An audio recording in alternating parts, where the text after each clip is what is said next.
Hello students, आज हम पढ़ेंगे हिंदी सुलभ भारती छठी कक्षा पाठ 8वां जन्मदिन। प्रेम स्वरूप श्रीवास्तव जी इसके लेखक हैं।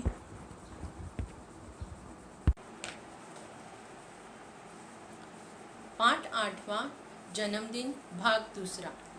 पहले भाग में हमने देखा पिछले लेसन में कि बबलू नाम का जो लड़का है वह पानी और बिजली की कैसी बर्बादी करता है, उसका इसका महत्व समझ में ही नहीं आ रहा है। उसके माता पिता भी बहुत परेशान हो गए उसके इस बर्ताव से, तो इसलिए उसको सबक सिखाने के लिए उन्होंने एक नाटक रचा हुआ है। तो वह उसे किस प्रकार सबक सिखाते हैं देखते हैं। हमने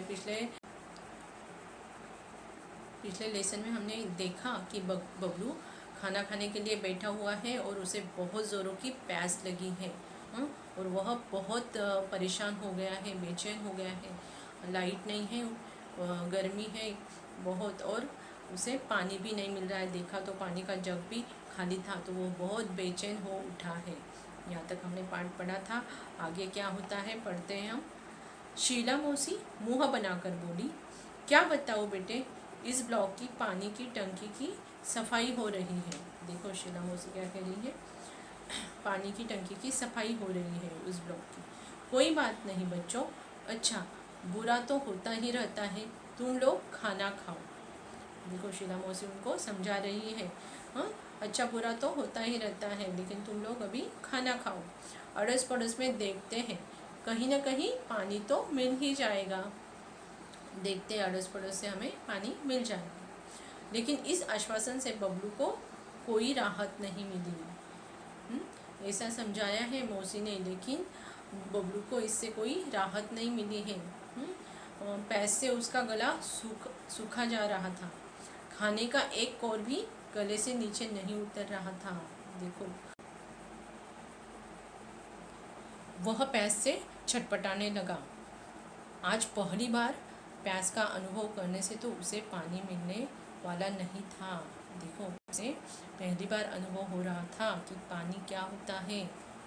पानी के बगैर हम कैसे छटपटाते हैं, कैसे तड़पते हैं। पानी हमारे लिए कितना ज़रूरी है, पानी का महत्व समझाना उसे बहुत ज़रूरी था।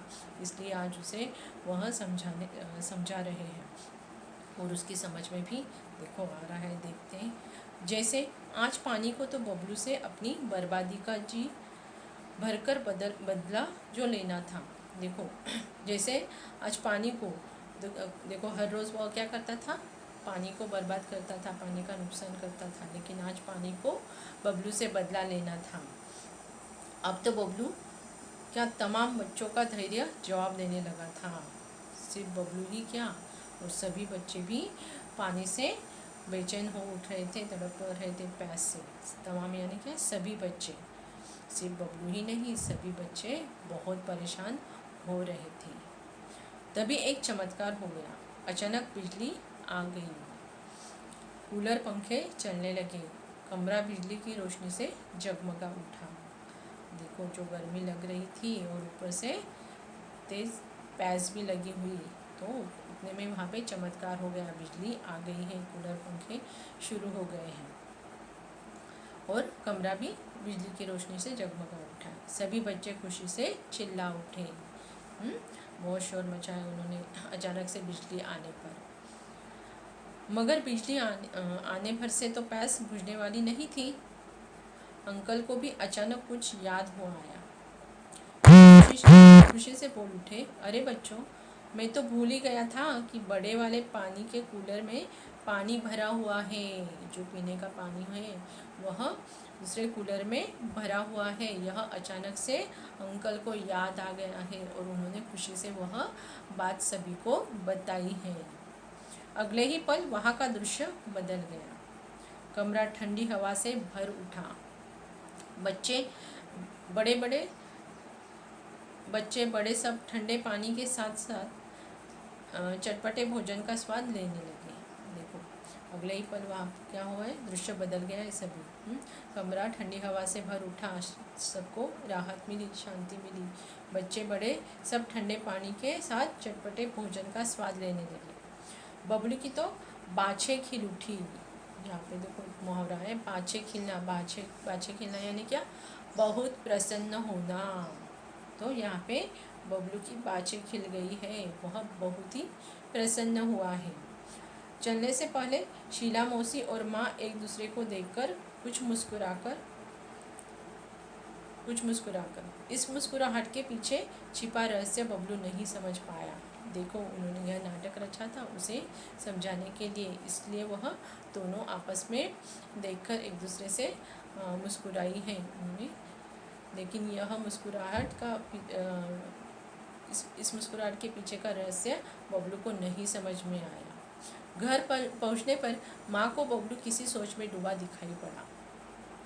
देखो, बबलू बहुत सोच में डूबा हुआ माँ को दिखाई पड़ा है। बबलू कुछ नहीं बोला।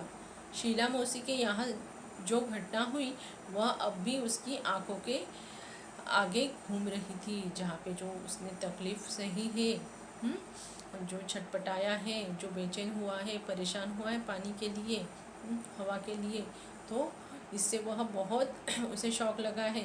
वह और वही घटना उसके आंखों के सामने घूम रही है।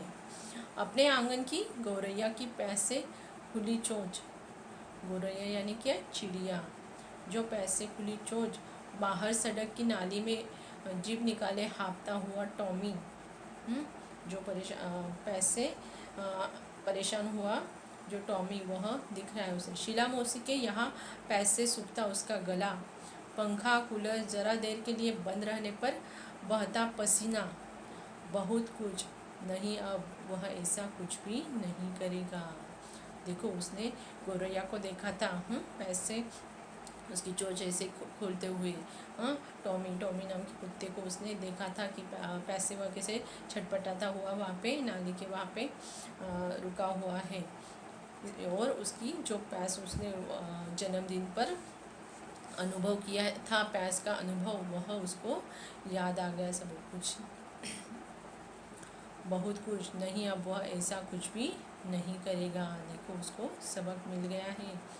माँ, कल से मुझे आंगन में किसी बर्तन में पानी भरकर रखना है। देखो, कितना समझदार हो गया है बबलू। माँ हंसकर बोली, तेरे कारण पानी बर्बाद होने से बचे तब न रखें। देखो, माँ ने उसे बोल दिया है कि तू पानी की बचत करेगा, तू तो बर्बाद करता है, तू पानी बचाएगा तो ही हम रखेंगे ना बाहर। वह प्राणियों के लिए वहाँ पे पानी रखना चाहता है, चिड़ियों के लिए, पंछियों के लिए पानी रखना चाहता है। देखो, इतना समझदार हो गया है बबलू। एक ही घटना ने उसे सब कुछ समझ में आ गया है। माँ, अब पानी की एक बूंद भी बर्बाद नहीं होगी, बबलू आत्मविश्वास से भरकर बोला। देखो, उसने आत्मविश्वास से माँ को बताया है कि अब पानी की बर्बादी नहीं होगी।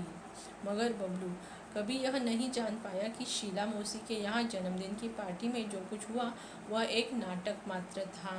वह कभी भी यह जान नहीं पाया। उसे सबक सिखाने के लिए माँ ने चलने से पहले ही शीला मौसी को फ़ोन पर बबलू की इस आदत के बारे में बता दिया था। देखो, पहले ही उसने मौसी को बता दिया था इसकी आदतों के बारे में।